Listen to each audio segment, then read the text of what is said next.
So I get back in my cell, and I remember like as soon as I came in the house, my man was still standing right there in the lobby talking to the CO. And I go upstairs and I can hear him coming up behind me. And I have to go in the cell, close the door, and my man put one of them plastic chairs that you can find in the house in the housing. Yeah. He put the plastic chair in front of my door and he just sat there. Like he didn't let nobody come, like, yo, what up? You okay? Like he just was like, yeah, just leave him alone, leave him alone. Like even when the COs, like I said, he had mad juice. He been down 30 years, so he was like, he's telling the CO like, yo, he just lost his mom. Just don't, do the count through the window. You know what I'm saying? Don't make him stand up, cause Massachusetts, you got to do stand up count. Right. Connecticut, you got to sit on the bunk. Massachusetts, dudes be getting licked in jail, so that you got to stand up when they count you, so they know you're okay. But son, like, had to be like 3 days. Like I didn't leave my cell, and I was like in my own world. I didn't even know that many days passed by. But my man sat out there all them 3 days, not letting nobody come into my circumference to disturb me. And when I came out, it's like, and it's crazy because I always, like every time the beginning of my bid, especially like when I got older, I'd be like, damn, I hope nothing happens to my mother. Because if I'm getting older, she getting older. I hope nothing happened to my mom while I'm in jail. That'll be crazy. It's like my worst fear happened, and I ain't really have too many people to contact. Was you angry at yourself for keep getting in trouble, being locked up, and then your mom's passed away? Yeah, I felt mad guilty. I felt mad guilty, like I wasn't there. Then I knew like I'm not there to take care of everything. Like, you know what I'm saying? My little brother gonna have to make arrangements, and he way more emotional. You know what I'm saying? So I was worried about that, and as I didn't really ain't have too many people to call. Only people who accepted my calls, my main man, my right hand man. You know what I'm saying? As soon as I went in, he was like, "Yo, bro, you already know how it is. I'm gonna send you $300 so you can get a TV." He like, bid with no TV is crazy. Right. So guns and my man Kez, R.I.P. Kirky, he always answered the phone for me too. But yeah, but other than that, I ain't really have too much contact with people. You know what I'm saying? Definitely had a nice wake. A lot of people were there. Yeah, it sucks I couldn't be there though. Yeah. Yeah. I'm just glad y'all two went. That was dope. That was what was up. We were going. Even if I was in a wheelchair, I would have went. But yeah, Facts. would you I know backtracking a little bit, but when you got out of jail, before you went into jail, was you stop that? All right, so we're gonna backtrack a little bit. Um, Probably by now, knowledge is getting out of jail, but when he was Los Studios, he became something else. And what did you become? We started our own little thing, Latin Kings, and the Solitos too. They was like pressing us to, and then he had us 20 too. Love? True and True, nah, 20 wasn't no 20 Love yet. So They was around, Ronnie, but they Ronnie wasn't and them. around our way yet. They was like, Hartford and all those towns out that way. But and one day, and we had just had a meeting, and my man and his Norwich chapter went back to Norwich, and I went back to the crib, and the girl I was messing with at the time, her older brother was a Latin king, and they just had a meeting at his crib, and so all the head dudes was there, and they was like, yeah, we're hearing what's those beads you wearing, all that. And I was like, I'm breaking it down, and they was like, yeah, well, the Supreme Crown says no new gangs perform in Connecticut without permission. Y'all did it without permission, so it was like y'all can disband and be good.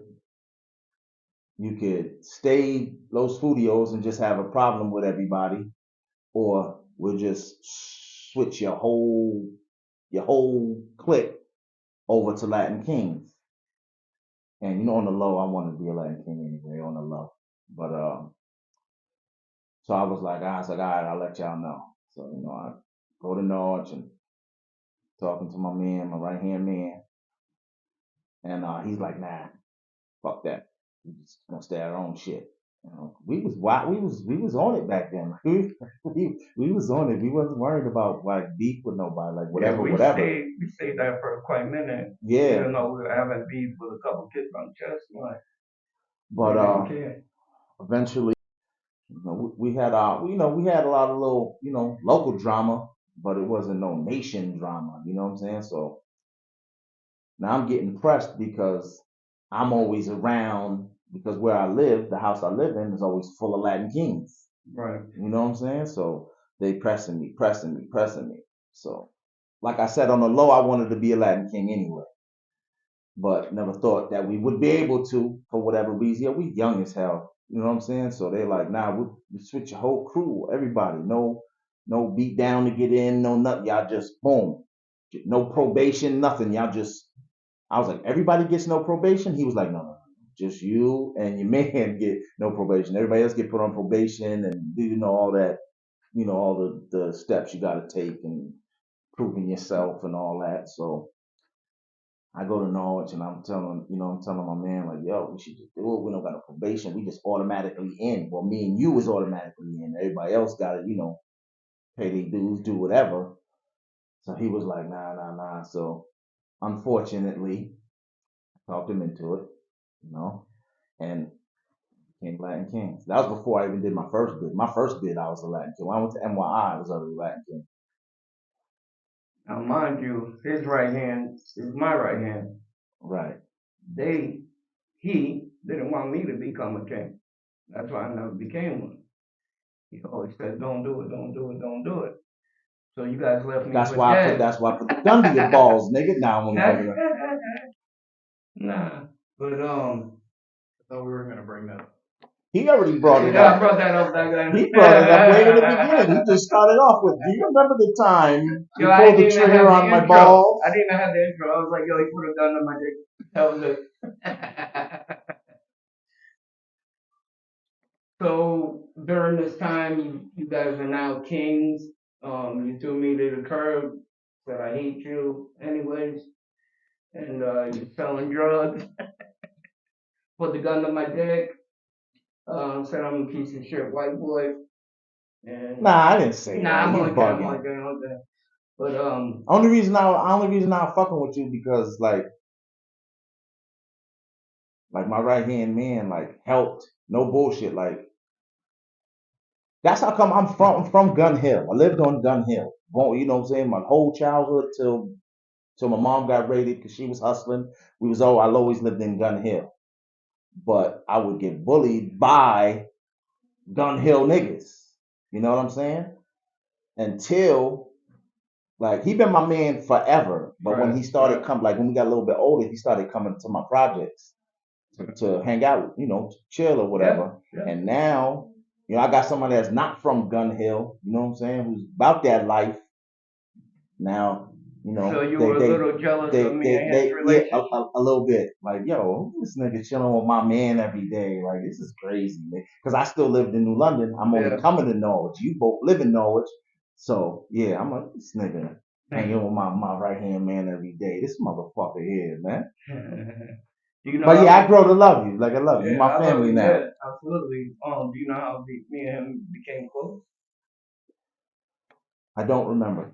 I know it was I remember the first couple times I met you. Remember you lived on that hill? Yeah. And you had the basement to yourself? Yep. And they had a little festival up in that school with the little rides and shit? Yeah. I remember that. St. Joseph. Yeah, they had a little festival up there. That's when I first started seeing like around that time. Everybody started hustling, and for some reason, I don't know what it was, they didn't want to follow him on me, even though we were all friends with everybody. And me and him was like, just fuck it, we'll start doing our own thing.